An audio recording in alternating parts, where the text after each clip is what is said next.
Cooperative bank মানে কাঁথি সমবায় bank নির্বাচন বিপুল ভোটে জয়লাভ করেছেন তৃণমূল সমর্থিত প্রার্থীরা, তৃণমূল কংগ্রেস।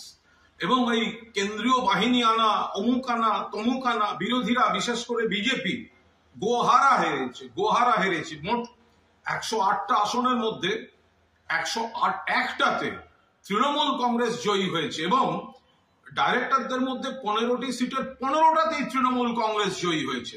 ফলে মাননীয় মুখ্যমন্ত্রী, দলনেত্রী, ওখানকার সব প্রার্থী, সব সংগঠক, সংশ্লিষ্ট সকলকে এবং মানুষকে আন্তরিক অভিনন্দন জানিয়েছেন এবং ধন্যবাদ জানিয়েছেন।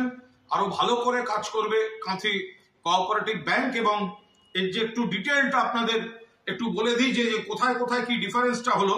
সব ব্লকে আমরা জিতেছি, তৃণমূল প্রার্থীরা সব ব্লকে জিতেছে। মানে কন্টাই 1 3-2, কন্টাই 2